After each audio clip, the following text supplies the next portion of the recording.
What's cracking, y'all? You are now watching Boo TV. Appreciate you for stopping in. Like, comment, subscribe, hit the bell, stay notified, and let's get into the topic for today. Folks, happy July 9th, which means two things.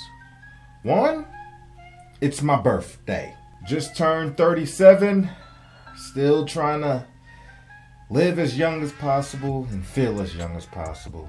My knees ain't there no more. My elbows are starting to go with severe tendonitis. But hey, I'm holding on and trying to live my best life. So appreciate all the well wishes that everyone has gave me in the birthday wishes. Much love to you all. But also on July 9th, it is the day where Sudan recognizes and celebrates Manute Bol for his activism and humanitarian efforts for South Sudan and the people of the country as a whole. I found that out like a year or two ago, reacting to Manute Bol content, and they were like, on this day, July 9th, is where the country celebrates Bol. And I was like, that's my damn birthday. So now every July 9th, I will make sure we talk about Manute Bol in some capacity. So you can go check out our other Manute Bol content to see what I had to say, and I'll review some of the stuff before we get into this reaction video as well. I'm sure you all know Manute Bol, tall as hell, one of the tallest people to ever play in the history of the NBA, standing at about 7'7", all the way from the beautiful country of Sudan, drafted in 1985 by the Washington Bullets, played for a handful of teams as well in his career spanning about 12 years, but he was pretty popular, especially on the Washington Bullets and on the Golden State Warriors as well. Bol was limited on offense, but he was a fantastic defensive player during his time in the NBA, and you could imagine so because of his height. The guy registered 11 blocks in one half of a game, registered 8 blocks in one quarter, and he did that twice in his career. Bol won't be remembered for his numbers and stats, having a career at about 2.5 points per game, 4 rebounds per game, a solid 3 blocks per game. By the way, he did lead the NBA in block shots 2 years. He won't be remembered for that so much. But we remember Bol for his amazing heart and his humanitarian efforts. Most of this man's NBA earnings went to giving back to his country and efforts to aid the country during a time of civil war and post-war. Bol was always pulling up to his hometown, pulling up to his country to help and be a presence. That's love, baby. That's love. Using his talents and hard-earned money to support a greater cause. Establishing also a foundation to continue fundraising for Sudanese refugees. The man would do anything for his country. Cool story. Something I learned last year when I was reacting to Bol content. Bol signed a one-day contract in the early 2000s to play ice hockey, just because he knew the money he could generate from his appearance and his presence, just to help the children of Sudan with the earnings that he got from his participation. That's beautiful stuff. He also worked very hard to improve the education in South Sudan through an organization called Sudan Sunrise. A true athlete that was also a humanitarian, a true one. You have a lot of guys today that talk that talk, but when it comes to money and walking that walk, and if the walk affects the money and other things, they are not willing to lay it all on the line for the cause. We found that to be true with so many players. So he's really about that life. The Sudanese government offered him a position of Minister of Sport, but Bol refused that offer because of his Christian religion. And there was a stipulation with that position that required him converting to Islam. As a result of that, and maybe some other things, that I may have forgotten or am generally unaware of, but they refused to let Bol leave the country and accused him of supporting the Christian rebels. With some aid from USA supporters, they were able to get Bol out of there and eventually get him on refugee status, and him and his family were able to return to the USA. But there was a layover there where he was in Egypt for like 6 to 8 months until they can officially get him over back to the United States. Bol continued to support his country in so many ways. Folks, let's get into this reaction.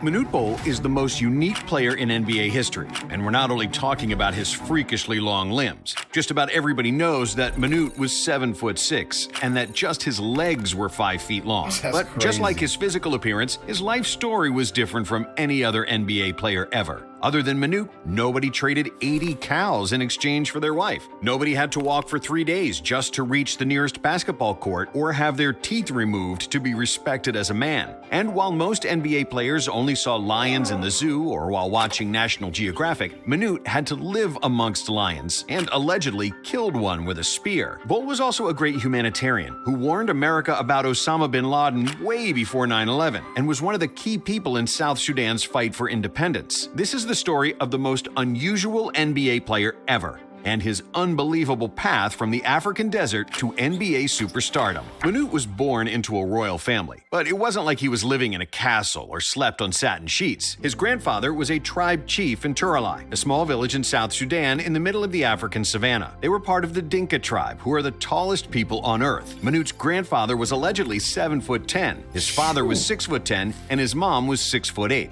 Bol's family lived in sheds filled with cockroaches, but they had plenty of cows, and cows were worshipped in their culture and served as the major currency. However, young Manute didn't want to be an illiterate cow herder like the rest of his village. So when his father asked him to participate in a manhood initiation ritual where they would remove his lower teeth and scar his head, Manute ran away from home. He loved his teeth and thought the ritual was stupid. All he wanted was to go to school. Bol ran away from home 2 times, walking for a few days to reach the nearest town with a school. But at the age of 14, after he heard that his mother had died, Manute felt terribly guilty and decided to come back. Bol finally agreed to do the manhood ritual, partly because he wanted to get closer to his father, and partly because he knew that Dinka girls wouldn't consider him as marriage material if he hadn't done it. This rite of passage was a huge deal in his tribe, and if he flinched or cried during the teeth removal or head scarring ritual, it would be considered a disgrace, and he could never find a wife. However, he would probably stay an illiterate cattle farmer all his life if someday in 1978 a local politician didn't visit Turalai, where he was amazed by Manute's height. They took a picture together where Manute ended up in the newspapers, and that changed everything.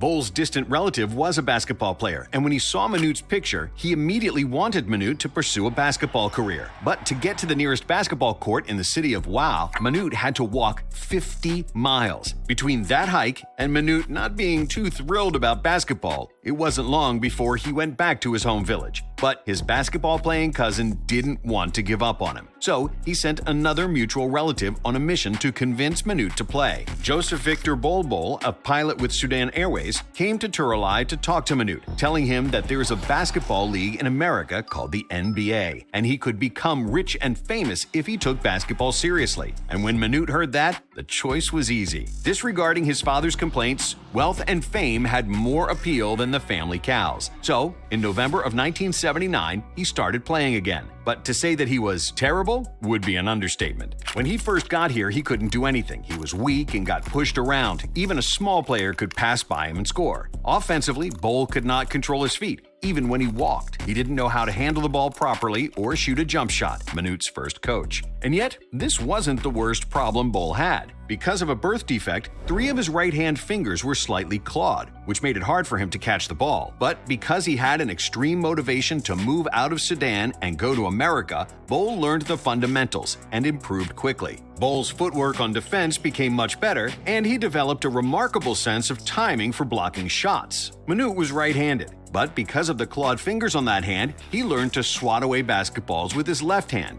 And it wasn't long before his team became the best in the country. Basketball was everything Bol ever did at that time, until the spring of 1982, when he met a beautiful Dinka girl whom he intended to marry. Her dad accepted Manute's proposal, but he wanted 50 cows for his daughter's hand in marriage. Manute's father thought that was too expensive because the girl's family didn't have many cows, and he felt that they were being robbed. Bol Sr. then gave the ultimatum: 35 cows or the wedding was off. The bride's father didn't accept, and just like that, it was all over, and Manute was destroyed. So, more than ever, he put all his focus into basketball. And just a few months later, an American collegiate coach, Don Feely, came to Sudan to help coach the local military team. When Feely first saw Manute with his 7'6" frame and his 8'6" wingspan, his jaw dropped to the floor. And then, when Bol dunked without jumping and could touch both sides of the backboard simultaneously, Feely knew that Bol was destined to play in the NBA. When Feely came back to the States, he kept raving about Manute to Kevin Mackey, the head coach at Cleveland State. Coach Mackey was very intrigued by Bol, and in 1983, he arranged for Manute to come to Cleveland. However, because Dinka people didn't have birth certificates, Manute's real age was a mystery. His passport only said his hometown and that he was 5'2". When they measured me, I was sitting down, Bol later explained. With the help from a local immigration office, Mackey basically invented a birthday for Bol, October 16th, 1962. I wanted to make sure he was young enough to make him college eligible, because every athletic door is open at 19, and every athletic door is closed when you're 35. Mackey. But while Mackey and some other people speculated that Manute was over 30 when he came to America, he was probably only a few years older than his imaginary birthday, meaning that in 1983 he was about 25 years old. Unfortunately for Coach Mackey, Bol was completely illiterate, which meant he couldn't meet the academic requirements necessary for basketball eligibility. So they sent him to nearby Case Western University to learn English. Still, despite the shady information in his documents, the fact that he barely spoke English and that he weighed only 190 pounds at 7'6", Bol already had an NBA team ready to draft him. Through Don Feely's relationship with the Clippers head coach Jimmy Lyman, the Clippers found out about Bol and were ready to roll the dice on him, selecting him in the 5th round of the 1983 NBA draft with the 97th overall pick. The whole NBA was stunned because nobody had ever heard of Bol, but Manute never ended up playing for the Clippers. Because Bol had not stated his intention to enter the draft 45 days before it was held, the draft selection was voided. Bol then continued his career at the University of Bridgeport, which was one of the rare universities that also offered an English learning program. Unsurprisingly, when he first arrived at the Bridgeport campus, Bol was, at first, treated like a UFO. When he started playing, the hype got even bigger, as people were eager to see Manute in action. And Bol did not disappoint. In his one season at Bridgeport, he averaged 22.5 points, 13.5 rebounds, and 7 blocks per game. Pretty soon, Bol became extremely popular, and he wasn't just Don Feely's secret prospect anymore, as the whole NBA knew about him. But while Feely wanted him to stay in college and continue developing, Manute needed money to support himself and his family back in Sudan. And after a short stint for the Rhode Island Gulls in a minor basketball league, Bol declared for the 1985 NBA draft. He was still extremely skinny, inexperienced, and probably the least skilled out of all the players in the draft. But his height and length were Bol's golden ticket, and the Washington Bullets couldn't resist, selecting him in the 2nd round as the 31st overall pick. As a rookie, Bol appeared in 80 games, completely sucking on offense and being an absolute menace on defense. Bol blocked 397 shots that season, which was, and still is, the 2nd highest total in NBA history. Manute was still super thin at 205 pounds, and he was easily pushed around. Jammed over Bol! But thin doesn't mean he was soft. When Jawan Oldham, a center for the Chicago Bulls, shoved and punched him in a game, Bol responded. He knocked down Oldham with a punch that triggered a massive brawl between the two teams. However, his temper wouldn't get tested often, as everybody viewed Bol as a gentle giant, which he was. Soon, Manute became a media sensation, landing endorsements typically reserved for far more established players. Before his 2nd season, the Bullets wanted to improve Bol's greatest liability as a player, his lack of strength. When he first arrived in Washington, Manute could only do 10 reps on bench press with 44 pounds and 10 reps of squats with 55 pounds. So, in the summer, Bol attended a nutrition camp in New Orleans, eating more than he had ever eaten in his life. He gained 30 pounds in 6 weeks and reported to the Bullets preseason camp visibly stronger. And yet, the arrival of Hall of Fame center Moses Malone meant less playing time for Bol, which dropped him from 26 minutes per game in his rookie year to only 19 minutes as a sophomore. However, he still averaged 3.7 blocks per game, with the highlight game when Bol registered an unusual triple-double. triple-double, 10 points, 19 rebounds, and an unbelievable 15 blocked shots. In his third season, Manute played even less, and the only notable thing from that season is that he was the teammate of Muggsy Bogues, the shortest player in NBA history, with a 28-inch difference between them. At this point, the novelty of living in America wore off, and Manute was getting homesick. Due to the civil war in Sudan that started in 1983, the year he moved to America, Bol wasn't able to come home for years. He couldn't even attend his father's funeral. Slowly but surely, Manute was becoming extremely depressed, and one of the biggest reasons was that he couldn't find a Dinka wife in America and could never marry a woman that's not from his culture. But finally, in 1988, he found a Dinka woman he wanted to marry through a mutual friend, paying an 80-cow dowry for her hand. Later that summer, the Wizards traded him to the Warriors, where Manute started playing more minutes, again leading the league in blocks, with 4.3 rejections in just 22 minutes per game. Damn. And despite his blocking prowess, most players wanted to put Manute on a poster and dunk all over him, and Michael Jordan wasn't the exception. During a game in 1989, Jordan succeeded in his mission and dunked all over Manute and his 7'4" teammate Ralph Sampson. When Sampson asked Bol what happened, Manute answered with the phrase no American had heard before, "My bad." His broken English made everyone laugh, and by the end of the season, the whole NBA started saying "my bad" when they made a mistake. The phrase soon became mainstream, even though some people dispute that Bol had anything to do with it. Well, he came over and he said he calls it "my bad," so now all the Warriors, they say "my bad." Bol stayed with the Warriors for 2 seasons, after which they traded him to the 76ers. With the Sixers, Bol cashed in, signing a 3-year deal for $4.5 million. But Manute wasn't good at keeping his money. Throughout his time in the NBA, Bol had given money to any family member who asked for it. It didn't matter who it was, because in Dinka culture, every family member is to be treated the same as your closest brother. Other than his family, Bol also gave a lot of money, more than $3 million, to his Sudanese countrymen in the war for independence. He organized charities, appeared in Congress talking about the war, as well as secretly traveled to Sudan and visited the war zone, while still being an active NBA player. Manute was one of the first people who warned Congress of a man who lived in Sudan and plotted the death of Americans, Osama bin Laden. It's a mystery how he knew the al-Qaeda leader's intentions, almost a decade before 9/11. But as his activism grew, Bol's basketball career started to collapse. However, in 1993, during his last season in Philadelphia, Bol had a memorable game against former teammate Charles Barkley and his Phoenix Suns. Bol made 6 threes in one half with his unorthodox slingshot jumper. Manute with the fling 3, got it! Which still stands as the Sixers' record for most threes in a half. Sadly, this crazy three-pointer game was one of the last Manute highlights in the NBA. After being surprisingly durable and missing only 54 games during his first 8 NBA seasons, Manute's body started to break down.